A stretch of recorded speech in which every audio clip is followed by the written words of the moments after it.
All right, we have some time for questions and answers, 20 minutes for questions and answers, and we will begin with committee members and for both the standing committee as well as the workshop.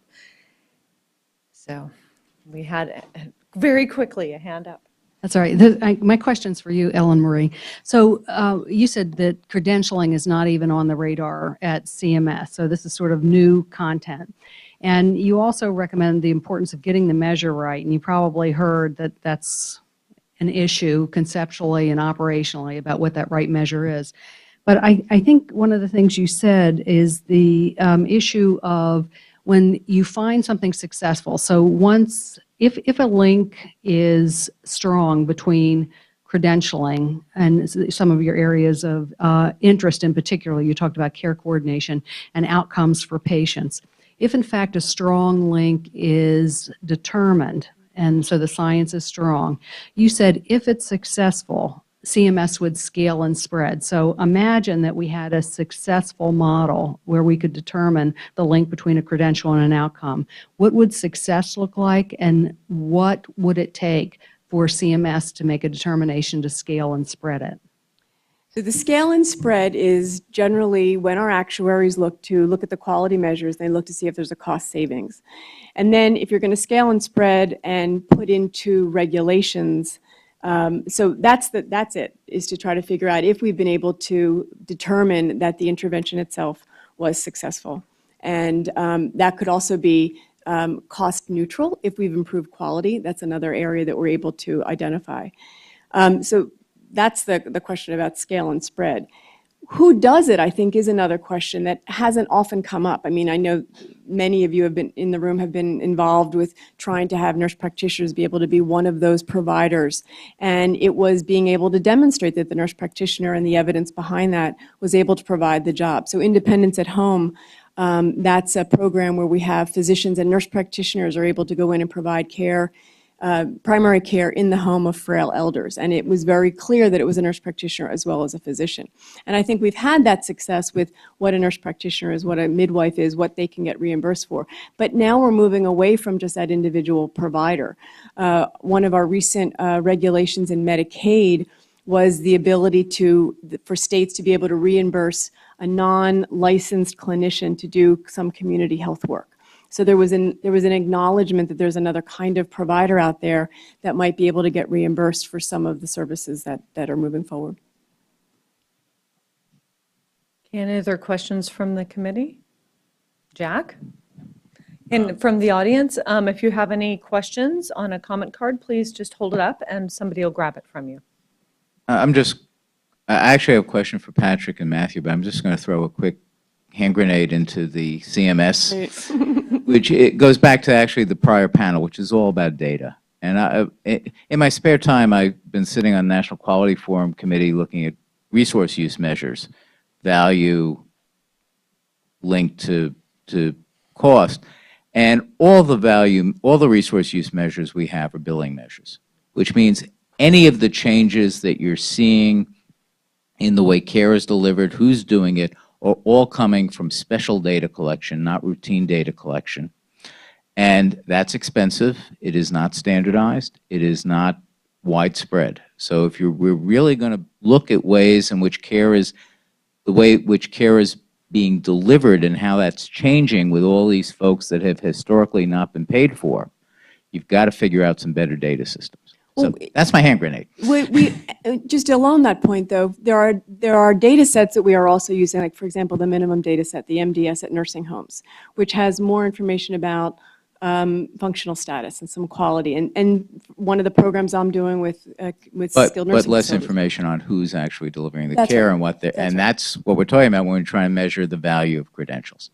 And you haven't got routine data systems that do that, and all the systems you're doing to measure it right now in these new forms are all ad hoc, temporary, and not going to solve the long-term problem of measuring it and doing fundamental research on it. So that's my hand grenade. You're talking about the difference between signaling and human capital measure. What credentialing means in terms of human capital and signaling, and I think there are some links there. And they tie back to one of the issues that Patrick didn't have on his list of the problems with signaling, which is that we often get very weak signals.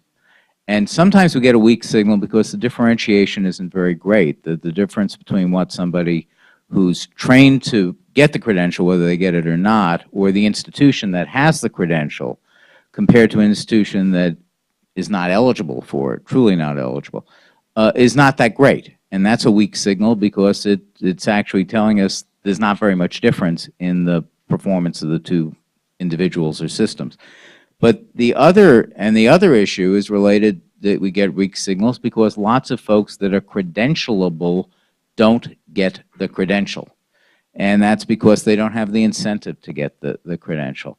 And I think one of the important challenges in the research coming out, given the large number of credentialable people who don't get the credential, is trying to figure out how to deal with that weak signal that comes from that versus the credentialable skills or capacities or competencies don't matter very much. How do we do the research? How do we design the research that's going to differentiate between those two weak signals? So I think, we wrestled with this in many ways. I think one of the things goes back to what you were talking about in just initially getting a sense about what differentiates those two groups. Why are they choosing not to, or what are the factors that are kind of preceding this in terms of identifying and understanding why people get credentialed and why they don't. Now, whether those factors themselves are associated with the signal or not is another question. But I think that's the first place that we need to start, is to get a sense of those two populations, because often it's just credentialed or not, and we take for granted and make lots of assumptions about what that signal is, and if we find something, we attribute it to the credential, but there's lots preceding that, so I think that's the first step. I'm thinking, just thinking, when we talk about physicians, there was this whole category of board eligible versus board certified, and differentiating those from folks who didn't actually go through the process of building up the skill set. And I'm wondering if there's an analogous thing we ought to be thinking about in terms of doing this research on nursing credentialed people. And I think some of it, so if we give the example of magnet hospitals, we've done some work looking at those that are magnet-like in all kind of measurable ways. They look, talk, act, and seem like they should be magnet hospitals. They seem like they would if they chose to go down that pathway, they would be magnet hospitals. Yet when we look at the effect and whether those factors explain all of the magnet effect, at least in what we could measure and looking at things like work environment and management style, that didn't explain everything. There was something else. We can't say exactly what that is. It could be something, again, that we're just not measuring and it's not on our radar screen, but is it the magnet journey? Is it something that's inherent in the selection into magnet? That's an empirical question, but a very hard one, because even what we did required a lot of data collection in order to really understand. It's easy to identify the magnets and the non-magnets. To get all this other underlying characteristic that really we think is what's capturing what the magnet effect is, that's a lot harder and a very expensive proposition. Linda. Linda Burns-Bolton. My question is to anyone in one of the three, and I guess our fourth one is not available, right? Well, at any rate. Oh, Karen? Yeah, Karen, I believe, is still online. Yeah. So when you look at specialty certification, and in particularly, I'm going to use niche, which is Nurses Improving Care of Health System Elderly. And there you have a specific patient population. You can look at what percentage of a work unit has gerontology, nurses who are certified in gerontology, not just the nurse practitioners, talking about staff nurses. And we've been looking at that and have some early evidence of their ability to apply the evidence-based practice to identify patients at risk, be able to intervene early, same to failure to rescue. So do you think that in terms of the credentialing research examination that we're going after, that we should look more, not so much at global, but find some niches where we might be able to actually test out whether or not, that has an impact of having a large group of nurses in a very narrow population of patients? So the question is, which should you use, a narrower approach or a broader approach? Yes, that's the question. Yeah, okay. Yes, I think you want to do both. If you don't necessarily have the resources to do both, Bonnie Westra did a study looking at, I think, close to 1 million home care agency patients. And she was able to show an effect of wound ostomy incontinence nurse, board-certified nurses, that they had better outcomes just because the agency had a board-certified wound ostomy continence nurse. So that's the 30,000-foot overview of, if you have 1 million patients, you can do that kind of a study. If you have a small, data catchment, you can examine what is the standardized practice that you're looking for. You can compare the evidence-based care plan to the data from the nursing documentation to see how do the nurses use this evidence-based care plan. You can use that to critique the care. You can use it to critique the care plan, and you can associate that critique with the outcomes of nurses by their skill level. So you could do either. It's probably better to do both. I really like your example because I think it illustrates the point that we were trying to make very well, which is that if you can identify the key processes that lead to the outcomes you're trying to achieve, then it enables you to identify what are the characteristics of credentialing programs that are most likely to augment those pathways. So as we heard from Ellen Marie, there are a panoply of different gerontologic credentialing programs. And which one is the one that matters? Well, if you could identify that what we need nurses to do is to be able to identify these patients who are at high risk of falling or high risk of other adverse outcomes, and then figure out what changes need to be made in their home environment or in their medications or whatever, then you can look at the credentialing programs and say, well, which credentialing programs will get us to the implementation of these skills in the work environment? So I think that it fits together well. Do we have other questions from the workshop committee or standing committee? All right, we have one public question that's been submitted. So when I start reading it, I think you know who you are because you're the only one who submitted it. Please stand up and introduce yourself, and you can clarify the question. The microphone is just going right over there. So go right ahead and introduce yourself. Oh, hi. I'm Carol Hardigan from American Association of Critical Care Nurses, and I just had a question about readmission rates being down. And do you have any further clarification about that? I mean, I know that there's a lot of patients going from acute care facilities to long-term acute care facilities. Is that part of the reason? There's also financial disincentives. Right. So I think Because you get what you pay for, right? I mean, I think the point of that too is we know what a key role nurses are playing in that, and that discharge planning is such a critical piece of the readmission and then any of that transitional care that's happening.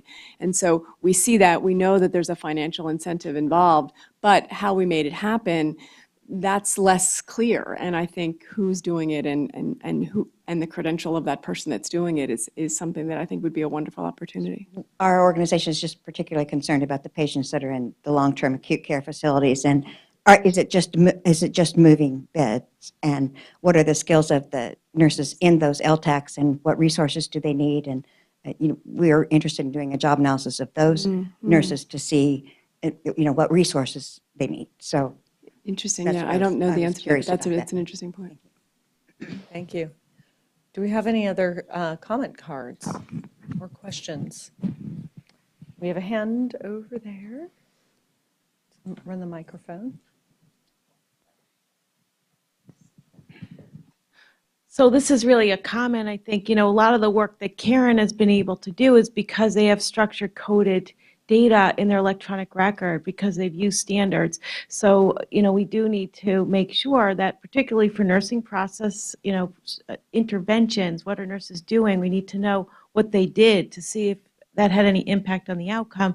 The other thing was mentioned earlier, that we need to create a linkage between the competencies that are in place in educational settings around nursing process into practice settings. So if we had both of those things, we would have comparable data in credentialed organizations and non-credentialed organizations. So we need some sort of incentive to make that happen.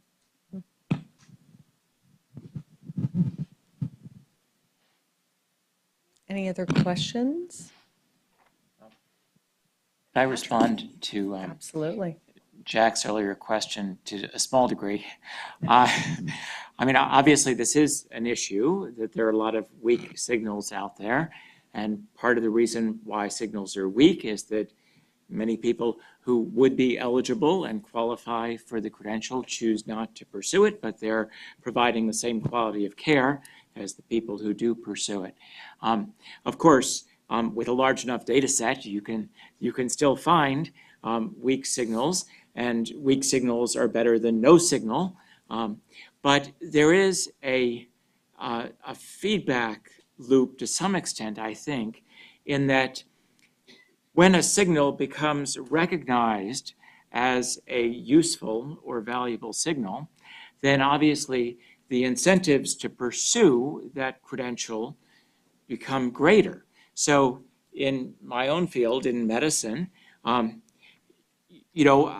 could have chosen not to pursue a credential in internal medicine, but then I would have had a great deal of difficulty getting a job as an internal medicine faculty member. So as credentials become increasingly recognized as meaningful, then, of course, employers increase the incentives, the rewards to pursue, and then there's less of a problem with what you're describing, with people choosing not to pursue it. Because why would you choose not to pursue it when the rewards are so obvious? So, but that requires a certain level of maturation, perhaps, that we haven't achieved yet. I had a follow-up. Yeah, Matt? Your question was good, so we've been thinking on it for a little while. But I'm also reminded of another group. I think there may be an assumption that getting the credential leads to homogeneity, and the standards create the same product. But people are people and organizations are organizations, and even though they may go through the process, there's variability. And a paper that we did looking at magnet hospitals, we found even though on average the magnet hospitals looked like what we think magnet hospitals should look like and the non-magnets looked very different, within that group there's still a wide variability, and part of it may be the ones that are kind of better already or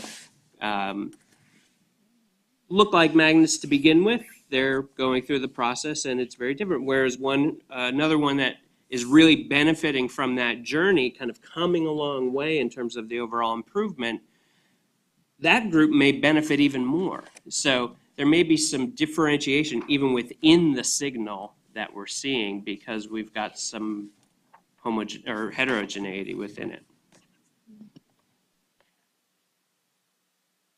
All right. So my clock here says 27 seconds, even though a light's not blinking.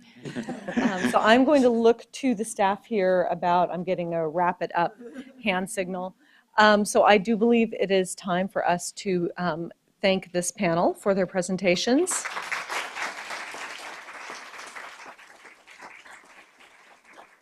And we are going to pass my position over to Robert Dittis.